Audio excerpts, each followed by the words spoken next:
বাংলা সাহিত্যের ইতিহাস হাজার বছরেরও বেশি পুরনো। এই সুদীর্ঘ ইতিহাসের পেছনে গভীর ও ব্যাপক প্রভাব বিস্তার করে আছে সংস্কৃত সাহিত্য, ইসলামী সাহিত্য ও ইংরেজি সাহিত্য। এছাড়া বিশ্বের অন্যান্য নানাবিধ সাহিত্যের প্রভাব এসেছে ইংরেজি সাহিত্যের মাধ্যমে। সৃষ্টি হয়েছে বিভিন্ন সময়ে বিচিত্র রূপে। বাংলা সাহিত্যের স্বকীয় মূর্তি লাভের শুভ মুহূর্তে সংস্কৃতের প্রভাব যেমন প্রবল ছিল, তেমনি পরবর্তীকালে এ সাহিত্যের বিকাশে আরবি, ফার্সি ও ইংরেজি সাহিত্যের ভূমিকাও বিশেষ গুরুত্বের দাবি রাখে। এতৎ সংক্রান্ত বিষয়ে ভূদেব চৌধুরী বলেছেন, সংস্কৃত সাহিত্যের শ্রেণীসীমায়ও তো গগনচুম্বী শিল্প সমৃদ্ধির পাশে প্রাকৃত এবং তজ্জাত বাংলা সাহিত্য ভারতীয় সার্বজনীন সমষ্টিক ধর্মিকতার ঐতিহ্যকে বহন করে জাতবর্ধিত হয়েছে। অন্যপক্ষে স্পর্ধিত বিভেদমূলকভাবে যৌবনোচিত শক্তিতে অতিক্রম করে এই বাংলা সাহিত্যেই আবার মিলনমূলক সামাজিক আদর্শের অভিমুখী হয়েছে, অথচ বারে বারেই দেবভাষা ও তৎকালীন রাজভাষায় স্বীকৃত। সেই সঙ্গে মধ্যযুগীয় বাংলা ফার্সি সাহিত্যের প্রভাব স্বীকার করে নেওয়ায় সৃষ্টি হয়েছে অভিনবত্ব। তার প্রভাব প্রকাশ পেয়েছে নানা আঙ্গিকে।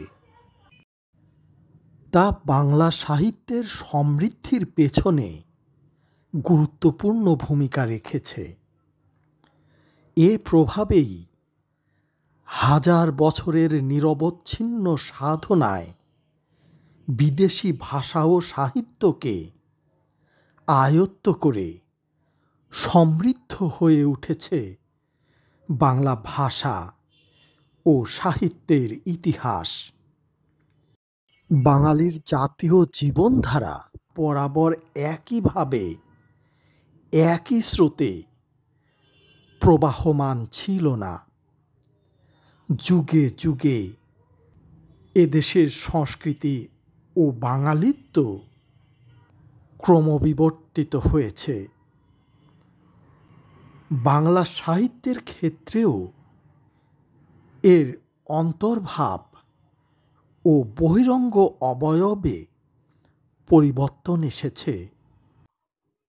জীবনের মূলীভূত ধর্ম, রাজনীতি, অর্থনীতি ও সমাজনীতি বিষয়ক নানা প্রভাবের ঘাত প্রতিঘাতে বিবর্তনে বৈচিত্র্যের সৃষ্টি হয়েছে। এই বৈচিত্র্য যখন বিশেষ বিশেষ সময়ে স্বতন্ত্র রূপে বিশেষ সীমানা চিহ্নিত করে, তখনই বিশেষ যুগের সীমানা ধরা পড়ে। বাংলা সাহিত্যের যুগ বিভাগের পেছনেও সময়ের বৈচিত্র্য কাজ করেছে। বাংলা সাহিত্যের অতীত ইতিহাস সম্পর্কে যথেষ্ট তথ্যের অভাব থাকায় বাংলা ভাষার উদ্ভাবনকাল সম্পর্কে সুস্পষ্ট ধারণা করা সম্ভব নয়। তাই এ ব্যাপারে নানা মুনির নানা মতের প্রবেশাধিকার ঘটেছে। বাংলা ভাষার অপভ্রংশ থেকে কোন মুহূর্তে এ ভাষা স্বপরিচয়ে চিহ্নিত হয়েছে তা সঠিকভাবে নির্ণয় করা বিতর্কমূলক হলেও সবাই বাংলা সাহিত্যের আদি নিদর্শন চর্যাপদকেই স্বীকার করেন। তাই বাংলা সাহিত্যের ইতিহাস চর্যাপদ থেকে শুরু।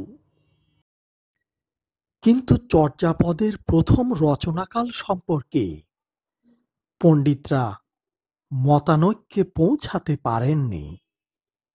বিশিষ্ট ভাষাবিদ ডক্টর মোহাম্মদ শহীদুল্লাহ বলেছেন, চর্যাপদের উৎপত্তি ৬৫০ থেকে ১২০০ সালের মধ্যে। অপরপক্ষে ডক্টর সুনীতি কুমার চট্টোপাধ্যায় ৯৫০ থেকে ১২০০ সাল পর্যন্ত চর্যাপদের উৎপত্তিকাল নির্ণয় করেছেন। এই দুটি প্রধান মত ছাড়াও ভিন্ন মতেরও অস্তিত্ব বিদ্যমান।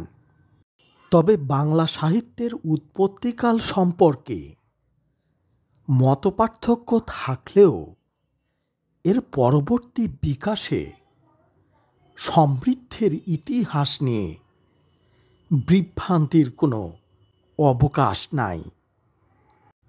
চর্যাপদের রচনাকালের শেষ সীমা অতিক্রম করতে পারলেই মধ্যযুগের সমৃদ্ধ সাহিত্যের সঙ্গে পরিচয় হওয়া যায়। বাংলা সাহিত্যের সূচনাকাল থেকে, অর্থাৎ চর্যাপদের সূচনাকাল থেকে বর্তমান কাল পর্যন্ত বাংলা সাহিত্যের ইতিহাসকে ৩ ভাগে ভাগ করা হয়েছে: প্রাচীন যুগ, মধ্যযুগ ও আধুনিক যুগ। প্রাচীন যুগের সময়কাল ৬৫০ থেকে ১২০০ খ্রিস্টাব্দ পর্যন্ত, মধ্যযুগ ১২০০ খ্রিস্টাব্দ থেকে ১৮০০ খ্রিস্টাব্দ পর্যন্ত এবং আধুনিক যুগ এর পর থেকে চলমান। যদিও কেউ কেউ মনে করেন ১২০০ থেকে ১৩৫০ সাল পর্যন্ত যুগ সন্ধি বা অন্ধকার যুগ, কারণ এ সময়ে তেমন কোনো সাহিত্য সৃষ্টি হয়েছিল বলে তেমন প্রমাণ মেলে না।